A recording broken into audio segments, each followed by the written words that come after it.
Hello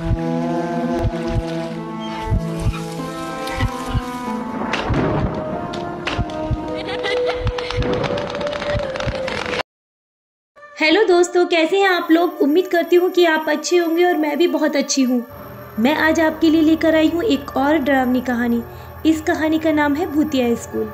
चलिए कहानी को शुरू करते हैं। यह एक छोटे शहर के पुराने स्कूल की कहानी है जो पिछले कई सालों से बंद पड़ा है। इस स्कूल में एक समय पर बच्चे पढ़ा करते थे, पर एक दिन एक भयानक हादसे के कारण स्कूल को बंद कर दिया गया। अब हर कोई कहता है कि इस स्कूल में उन बच्चों की आत्माएं कैद हैं जो उस हादसे में मारे गए थे। रात के समय वहां से बच्चों की हंसी और चीखें सुनाई देती हैं और कभी कभी बच्चों की परछाई भी दिख जाती हैं। एक रात कुछ युवा इस स्कूल की सच्चाई जानने के लिए वहां जाने का फैसला करते हैं, पर क्या वे उस खौफनाक रहस्य का सामना कर पाएंगे जो वहां दफन है। चलिए जानते हैं। उस रात जब अंधेरा पूरी तरह छा गया तो चार दोस्त राहुल, प्रियंका, अर्जुन और सोनिया पुराने स्कूल की ओर बढ़े। पूरे शहर में उस स्कूल के बारे में भूतिया कहानी मशहूर थी, लेकिन इन दोस्तों को लगता था कि ये सब महज अफवाहें हैं। जैसे ही वे स्कूल के पास पहुंचे, हवा में एक अजीब सी ठंडक महसूस हुई। स्कूल के बड़े लोहे के गेट के पास पहुंचकर उन्हें लगा जैसे कोई उन्हें देख रहा है। अर्जुन ने गेट को धक्का दिया और गेट चीखता हुआ खुल गया। उनके कदम अंदर बढ़े और हर कदम के साथ डर और भी गहरा होता गया। जैसे ही वे स्कूल के प्रांगण में पहुंचे, उन्होंने सुना कि कहीं से बच्चों की हल्की हल्की हंसी की आवाज आ रही थी। पहले तो उन्होंने इसे हवा का झोंका समझा, लेकिन फिर वह हंसी तेज होती चली गई। प्रियंका ने चारों ओर देखा, लेकिन उसे कोई नजर नहीं आया। अर्जुन ने मजाक में कहा, शायद ये बच्चे हमारे साथ खेलने के मूड में है, बाकी कुछ नहीं। लेकिन उसकी बात सुनकर बाकी तीनों को हंसी नहीं आई। डर ने उनकी नसों में हलचल मचा दी थी। वे धीरे धीरे स्कूल के पुराने गलियारों में आगे बढ़ने लगे। कक्षा के दरवाजे जंग से जाम थे और खिड़कियों पर मकड़ियों के जाल थे। अचानक राहुल की नजर एक कमरे पर पड़ी जिसमें हल्की सी रोशनी झलक रही थी। चारों ने उस कमरे की ओर बढ़ने का फैसला किया। जैसे ही उन्होंने कमरे का दरवाजा खोला, वहां बच्चों की बैठी हुई आकृतियां दिखी जो कक्षा में बैठी हुई थीं, लेकिन सभी का चेहरा फीका और आंखें खोखली थीं। उनके शरीर से धुएं जैसी परछाइयां उठ रही थीं। राहुल ने डर के मारे दरवाजा बंद करने की कोशिश की, लेकिन दरवाजा अजीब तरीके से अपने आप बंद हो गया। अब चारों उस कमरे में फंस गए थे। तभी एक तेज चीख गूंजी और कमरे के सामने खड़ा एक छोटा बच्चा अचानक उनके करीब आ गया। उसका चेहरा इतना डरावना और स्याह था, उसकी आंखों में गहरी उदासी और गुस्सा साफ साफ झलक रहा था। तुम यहाँ क्यों आए हो? क्या तुम इस स्कूल के बारे में कुछ भी नहीं जानते? क्या तुम्हें अपनी जान प्यारी नहीं है? बच्चे ने धीमी गूंजती हुई आवाज में पूछा। उसके सवाल के साथ ही कमरा और ठंडा हो गया और चारों दोस्त का खून जम सा गया। राहुल ने हिम्मत जुटाकर पूछा, तुम कौन हो तुम? और ये सब क्या है? मेरे को समझ नहीं आ रहा, ये क्या है? हम वो हैं जिन्हें इस स्कूल के हादसे ने मार डाला।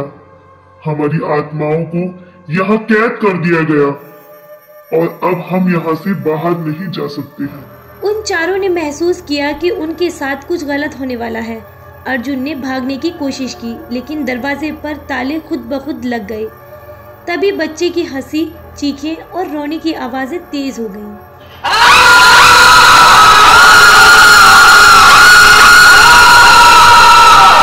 सभी परछाइयां चारों ओर घूमने लगी, जैसे कि किसी अजीब नृत्य का हिस्सा हो। प्रियंका की चीख निकल गई और उसने पीछे मुड़कर देखा तो वो बच्चा ठीक उसके सामने खड़ा था। उसके हाथों में ठंडक की लहरें दौड़ रही थी और उसने कहा, अब तुम भी यहीं रहोगे हमेशा के लिए हमारे साथ। क्या वह कभी उस स्कूल से बाहर निकल पाएंगे या उन मासूम आत्माओं के शिकार बनकर हमेशा के लिए उस खौफनाक जगह में फंस के रह जाएंगे? चलिए जानते हैं आगे। कमरे की घुटन भरी ठंडक में राहुल, प्रियंका, अर्जुन और सोनिया का डर बढ़ता जा रहा था। हर ओर बच्चों की परछाइयां घूम रही थीं और उनकी डरावनी हंसी और चीखें उनके कानों में गूंज रही थीं। अर्जुन ने दरवाजे को जोर से धक्का देने की कोशिश की, लेकिन ऐसा लगा जैसे दरवाजा किसी अदृश्य शक्ति से बंद हो गया था। तभी प्रियंका ने देखा कि दीवार पर एक पुरानी तस्वीर टंगी हुई थी, जिसमें वही बच्चे दिखाई दे रहे थे जो उस कमरे में थे। तस्वीर के नीचे एक तख्ती पर कुछ लिखा था, वो मासूम आत्माएं जिन्हें अमर कर दिया गया है। प्रियंका को समझ में नहीं आया कि ये बच्चे वही हैं जिन्होंने स्कूल के हादसे में अपनी जान गंवाई थी। राहुल ने धीरे धीरे हिम्मत बटोरते हुए बच्चों से पूछा, बेटा यहाँ आओ, हम तुम्हारी मदद करना चाहते हैं। तुम्हें यहाँ किसने कैद किया है और क्या हम तुम्हारी मदद कर सकते हैं? एक बच्चा जिसका नाम रोहन था सामने आया और बोला, हमारी आत्माएं इस स्कूल से कभी मुक्त नहीं हो सकती, क्योंकि हमें इस हादसे के बाद यहाँ बांध दिया गया है। लेकिन एक रास्ता है, अगर तुम वो चीज ढूंढ पाओ जिसने हमारे साथ इस भयानक खेल की शुरुआत की थी। अर्जुन ने हैरानी से पूछा, वो चीज क्या है? बताओ बेटा, हम तुम्हारी मदद करेंगे। भैया यहाँ आओ, यहाँ आओ, वो देखो, एक पुराने ताले से जड़ा एक अजीब सा बक्सा रखा है। इस बक्से में हमारे जीवन की आखिरी निशानी बंद है।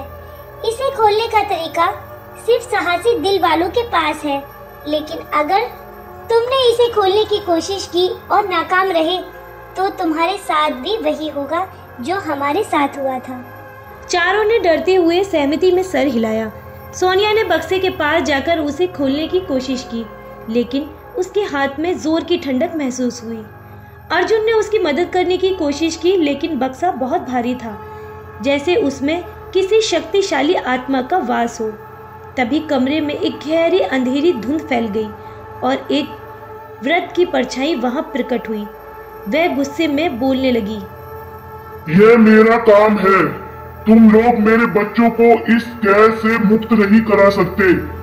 ये स्कूल अब मेरी रूहों का घर है।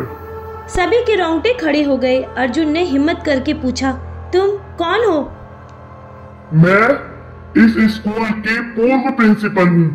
मैंने ही बच्चों को इस स्कूल में बंधक बना के रखा है, ताकि उनकी आत्माओं के सहारे मैं अमर हो सकूं। जब तक ये बक्सा बंद रहेगा, मैं अमर रहूंगी। कोई भी मेरी आत्मा को यहाँ से अलग नहीं कर सकता। तभी प्रियंका ने महसूस किया कि अगर वह उस बक्से को तोड़ दे तो शायद बच्चों की आत्मा मुक्त हो सकती है।